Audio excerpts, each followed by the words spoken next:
Good afternoon, everyone. It's Michelle broadcasting from the Mermaid Room 2.3. And right after I had made my last video, and it was maybe the next day or a couple days later, my water turned white. The entire water column was just a white, milky grossness.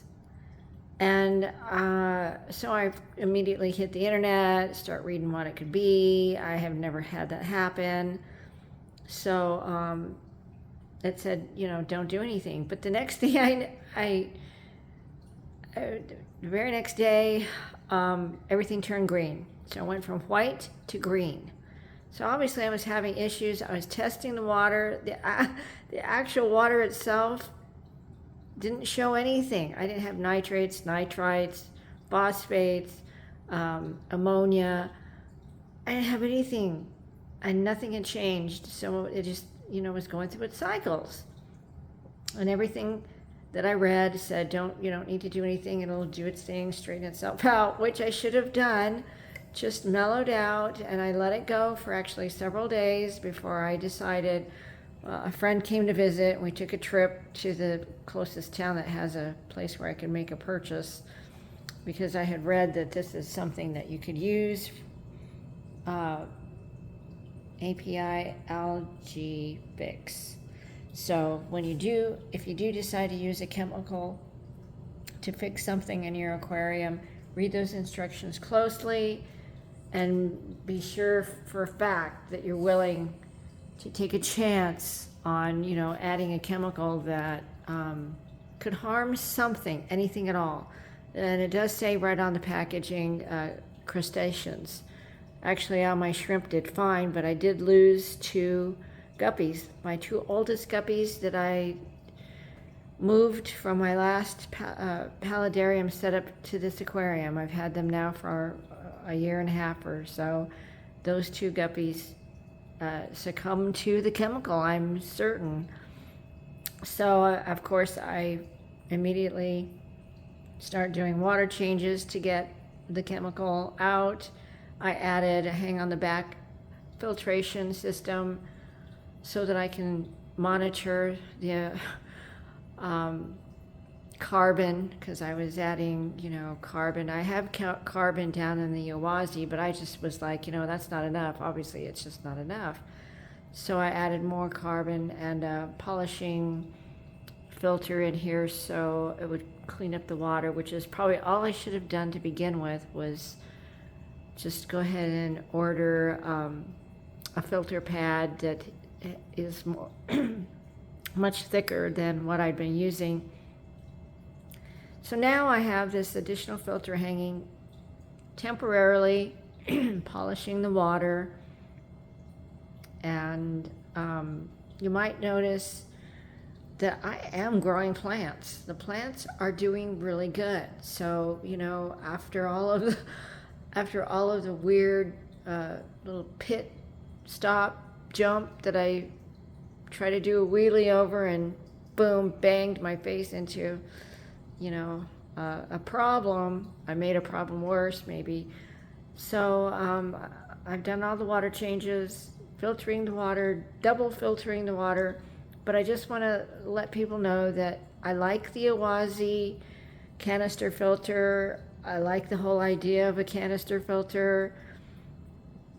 I cannot see inside that filter. You can't look at your filter media. You can't kind of do a visual check to see what's happening there. I think that I get to, after having saltwater aquariums for so long, I have the need to, constantly mess with making sure everything's clean, sterile, and not getting plugged or gross or anything. So I need to probably mellow out. But I like this little, I've had this thing, it's a Fluval, it's the big one.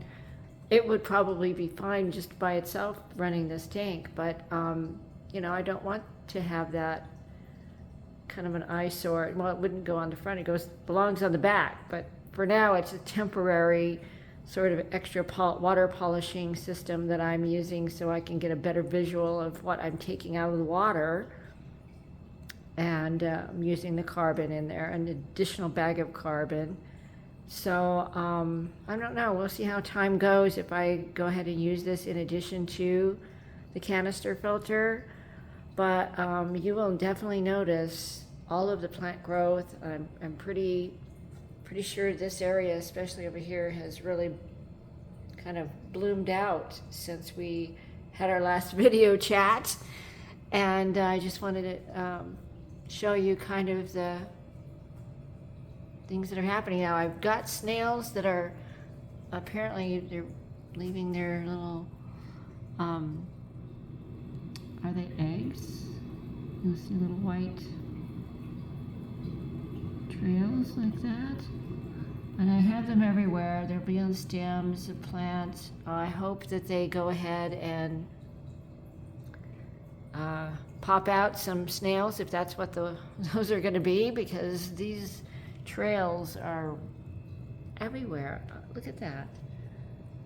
So I shouldn't complain because I've got happy snails. And there are shrimp in here, even though I didn't realize how aggressive an angelfish is. But I was sitting in my recliner here the other day playing my video game, turned around, and she had a red cherry shrimp hanging out of her mouth and just shaking it like a dog shakes old Chester. I don't think that shrimp made it, but now I know why this angelfish is growing so fast. This angelfish is no longer a thumb-sized angelfish. Growing pretty fast. I guess I need to make sure that I'm feeding plenty of foods into the tank to kind of keep that fish happy. Another thing that I did notice, I had purchased red root floaters. Of course, I got a few of them, and I did get duckweed with that.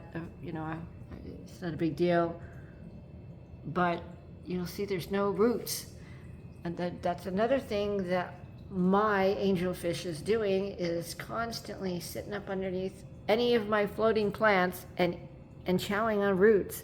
So I don't know why. I don't know if your angelfish does that, but that's what's happening. So it's killed off some of most of the actual red root floaters. So what is up here, the duckweed, does have little roots, and then you'll see dead leaves, other leaves floating around. Should have roots, but don't. So all my fish are very happy, fat. I don't know, I guess these guys could be mating up and nesting, whatever they do. I also had the cories. I have 3 green cory fish in here, and there's one back in there, but I had some other plants over here. They just wreak havoc and jerked them out.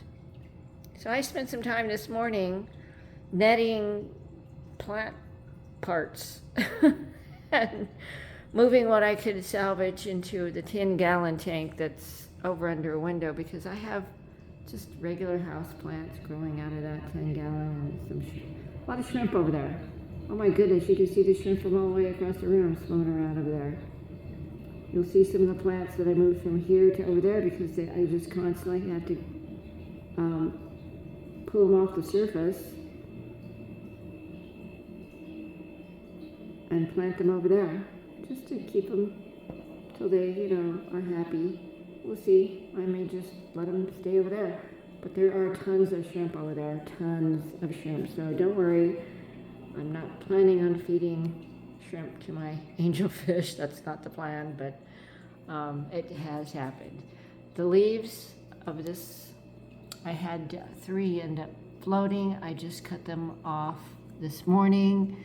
Here's another leaf getting ready to pop out. They are absolutely beautiful, and what was more red is turning more brown. I don't have a lot of these red plant. This red plant I couldn't tell you the name of it offhand right now. I can't remember it, but it's not as red as it was when it first came home to me. So I'm hoping that I've gone through my cycles. The plants will be what they're going to be, and everything's going to continue to grow. Some of the things that I did, let's start over here. Like this, what is it, Sagittarian sort of plant is growing, and you'll see sprouts and then more sprouts, so it's kind of spreading itself.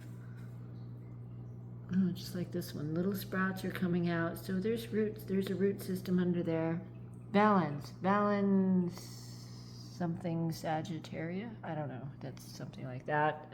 Don't quote me, but that's my update for today, and I've gone way over time. So have a wonderful day. Thank you for stopping by, and please come see me again. Subscribe so we can chat. You send me a message. Tell me what I've done. Tell me what you've done. Oh my, the stories we could share. Have a great day. Thank you.